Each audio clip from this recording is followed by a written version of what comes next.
Hi, I'm Kyle Meyer, and I work for Procter & Gamble.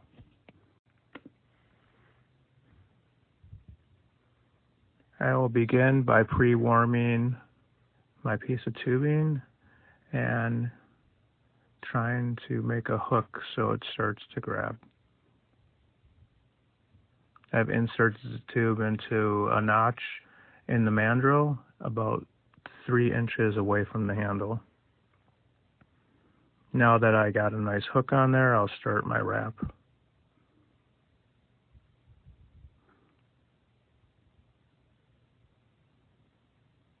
I will be wrapping this coil underhand opposed to overhand.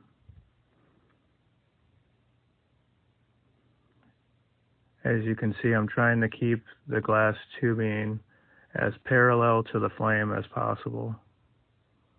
So I'm pre-warming my tubing to make it nice and soft to wrap 3 to 4 inches away from the mandrel.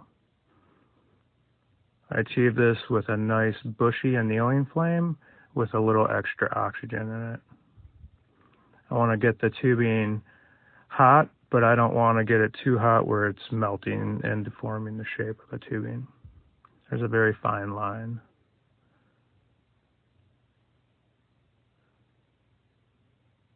Now I will start to focus on the gap or space between each wrap. On this particular coil, I'm trying to get a 3 to 4 mil gap. I constantly keep turning the mandrel at a very slow pace. When you're wrapping coils, it's kind of you can feel how soft the glass is by how fast it's wrapping. So with a constant turn on there, it'll constantly keep wrapping your coil nice and slow.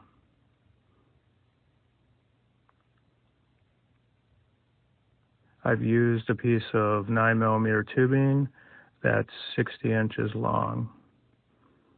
In the end, I'll get about 19 wraps out of one piece of tubing. You can see it's a very slow and steady process. You just focus on your wrap and focus on your gap. Now I will put down my tubing on the torch and grab my tweezers because it's getting close to the end of the tubing and my hand is getting hot, so I'll grab it with tweezers in order to get a few extra wraps out of there. I try to get as many as possible without burning my hand. I'll use support rollers for the end of my mandrel to spin on.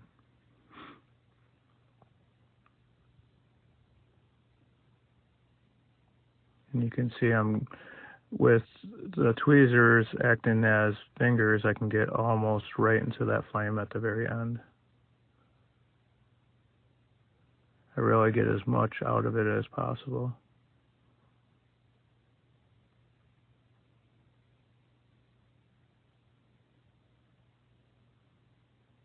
And I'm letting it set and cool. And that's it.